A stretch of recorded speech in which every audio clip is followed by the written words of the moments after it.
വണ്ടി ഒന്ന് തട്ടി. അയ്യോ, എന്നിട്ട് വണ്ടിക്ക് എന്തെങ്കിലും കുഴപ്പമുണ്ടോ? ഇല്ല, വണ്ടിക്ക് ഒരു കുഴപ്പമില്ല. നിനക്കോ? എനിക്ക് ഒരു കുഴപ്പമില്ല. പക്ഷേ ഞാൻ കൊണ്ട് ഇടിച്ച വണ്ടിക്ക് എന്തൊക്കെയോ കുഴപ്പമുണ്ട്. അയ്യോ, ഏത് വണ്ടിയാ അത്? അത് സിബിച്ച, ആ ഇടിയുടെ ആഘാതത്തിലെ നമ്മുടെ വണ്ടി അവരിട്ടിട്ട് ഞാൻ ഇറങ്ങി ഓടി. അതിന്റെ തിരക്കില് പേരൊന്നും ഞാൻ നോക്കിയില്ല. വില കൂടിയ വണ്ടി വല്ലതും ആണോ? ഏയ് ജീന, സെഡാൻ ആണോ SUV ആണോ? സെഡാനും SUV ഒന്നും അല്ല, അതിന്റെ ഇടയിൽ നിൽക്കുന്ന ഏതോ ഒരു വണ്ടിയാ. BMW? BMW അല്ല അല്ല അല്ല. ബെന്ലി ആണോ?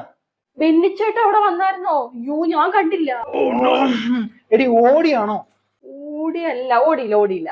ലെക്സസോ? അയ്യോ, ലെക്സസ് എന്ന് പറയുന്ന വണ്ടി ഉണ്ടായിരുന്നോ? എനിക്കറിയത്തില്ല. എടി, നീ വല്ല എംബ്ലം വല്ല കണ്ടായിരുന്നോ? ആ, സിബിച്ചൻ ഇത് ചോദിക്കുമെന്ന് എനിക്ക് അറിയായിരുന്നു. അതുകൊണ്ട് ഞാൻ അതിന്റെ എംബ്ലം നോട്ട് ചെയ്തിട്ടാ വന്നത്. ഒരു മാലാഖ കാറിന്റെ ഫ്രണ്ടിൽ ഇതിങ്ങനെ നിപ്പുണ്ടായിരുന്നു. എന്റെ കർത്താവേ.